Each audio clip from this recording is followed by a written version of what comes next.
ہمیں بار بار یہ دیکھنے کو ملتا ہے کہ جو اپنے آپ کو مسلمان، مذہبی مسلمان کہتے ہیں، ان کے اندر بھی ہمیں مذہبی اراکین کی تکمیل تو دکھائی دیتی ہے، لیکن روح مذہب وہاں سے قصدن، وہاں سے پوری طرح غائب۔ مثلا میں نہیں سمجھ پاتا کہ کیسے جو شخص پابند نماز، پابند صوم و صلاح ہو، جو نماز بڑی پابندی سے ادا کرتا ہے، وہ وقت کا پابند کیوں کر نہیں ہے؟ ہونا تو یہ چاہیے کہ مسلمانوں کی میٹنگیں ہمیشہ وقت پہ شروع ہوں۔ جس شخص کو دن میں 5 مرتبہ وقت کی پابندی کا احساس دلایا جاتا ہے، وہ کیسے آفس کو لیٹ پہنچ سکتا ہے؟ کیوں کر مسلمانوں کا مذہب اقرار باللسان ہو کے رہ گیا ہے، تصدیق بالقلب بنے اور اس کے بعد اعمال اور کردار پہ اثر انداز ہو؟ وحدت افکار کی بے وحدت کردار ہے خام۔ ٹھیک اسی طرح ڈسپلن، جو قوم بنا کسی امپائر اور ریفری کی مدد کے فوراً اپنی صفیں سیدھی کر لیتی ہے، آنن فانن بڑی بڑی صفیں نماز کے لیے بنا لیتی ہے، اس میں ڈسپلن کیوں نہیں ہے؟ اس میں نظم و ضبط کیوں دکھائی نہیں دیتا؟ خواہ وہ ان کے ڈیبیٹس ہوں، کوآپریٹو سوسائٹیز کے چلانے کا معاملہ ہو یا ہاؤسنگ سوسائٹی کی میٹنگ ہو، وہاں پر کیوں یہ ترتیب، یہ نظام، یہ ضبط دکھائی نہیں دیتا؟ اسی طرح وضو، جب ہر نماز سے پہلے عام طور پہ مسلمان وضو کرتا ہے تو وہ صاف ستھرا کیسے نہیں رہتا؟ مگر افسوس کہ ہماری وضو صرف اعضائے جسمانی کو گیلا کرنے کا نام بن کے رہ گئی ہے۔ میرے ایک دوست نے ایک مسجد کو جانا محض اس لیے چھوڑا کہ وہاں پر وضو کرنے کے لیے نل نہیں بلکہ حوض تھے، اور بار بار ٹوکنے کے باوجود اس کے ساتھی نمازی وضو کرتے وقت اپنا پیر حوض میں ڈبوتے اور اس سے میل بھرے قطرے گرتے، جس کو دیکھ کے اس کا دل بالکل وضو کرنے کو نہ کرتا، اس لیے اس نے مسجد بدل لی۔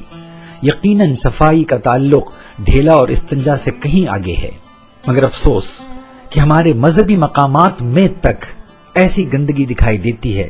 مثلا آپ اکثر درگاہوں کے اطراف، بلکہ بعض درگاہوں کے اندر بھی اتنی غلاظت محسوس کریں گے کہ اپنے ننگے پیر اندر جاتے ہوئے آپ کو تکلف ہوگا۔ ہمارے قول و فعل کے اس تفاوت، اس فرق کی مثال ہمیں بار بار ملتی ہے۔ مسلمان جو بار بار دن میں اللہ اکبر کہہ کے اپنے آپ کو چھوٹا بتاتا ہے، نماز میں نیت کرتا ہے کہ تابع اس امام کے گویا لیڈرشپ کو قبول کرتا ہے، اس میں کیوں دوسروں کے پیر کھینچنے کی عادت ہے؟ جو مسلمان نماز کا ختم کرتے وقت سلام پھیرتا ہے کہ ساری دنیا پر، ساری انسانیت پر سلام پھیرتا ہے، السلام علیکم ورحمۃ اللہ، کیوں وہ اپنے پڑوسی کا خیال نہیں رکھتا؟ کیوں اس کے دکھ درد میں شامل نہیں ہوتا؟ اسی طرح کتنے افسوس کی بات ہے کہ قرآن کو اپنا رہبر بتانے والے یہ بھول گئے کہ قرآن کا پہلا لفظ اقرا، پڑھ ہے، اور یہی قوم آج تعلیم سے بے بہرا ہے۔ مسلمان دنیا کی بڑی بڑی قوموں میں سب سے کم پڑھے لکھے ہیں۔ طلب العلم فریضۃ علی کل مسلم و مسلمۃ، یعنی یہ کہ علم کا حاصل کرنا فرض ہے تمام مسلمان مردوں پر اور مسلمان عورتوں پر۔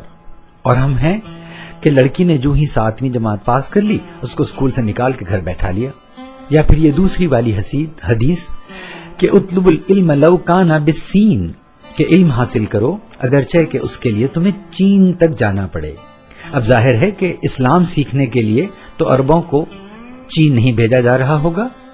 میرے نظر میں کچھ اور حدیثیں ہیں، سنیے کہ عالم کے تحریر کی سیاہی شہید کے خون سے زیادہ متبرک ہے، یا پھر یہ کہ جس نے عالم کی عزت کی اس نے میری عزت کی۔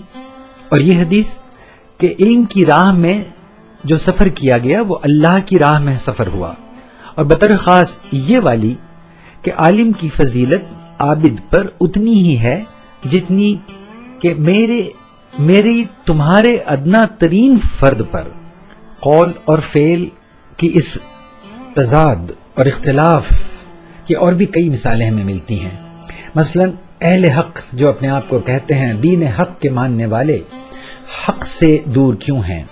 حق یعنی سچ، تو سچ کے لیے وہ تکلیف جھیلنے کے لیے تیار کیوں نہیں ہے؟ سچ بولنے کے لیے وہ مناسب جرت کیوں نہیں دکھاتے؟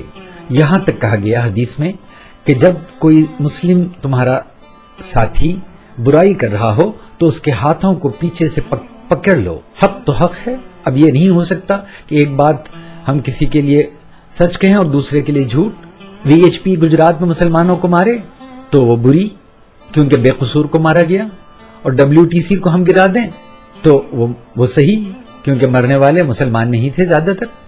ہمارا دل کہتا ہے کہ WTC نہ ہوا ہوتا تو انکل سیم کے ڈر سے VHP مسلمانوں کے ساتھ گجرات میں یہ سلوک کرنے سے گریز کرتی، بلکہ چیچنیا میں روس کے مظالم مسلمانوں پر اس لیے بڑھ گئے کہ اس کو امریکہ کی طرف سے کوئی دباؤ نہیں تھا. اور یوں دیکھیں تو القاعدہ نے دراصل مسلمانوں ہی پر ظلم کیے. حق کی بات تو یہ ہے کہ بے قصور کو مارنا اسلام کی روح سے ناگوار تھا، جائز نہیں تھا.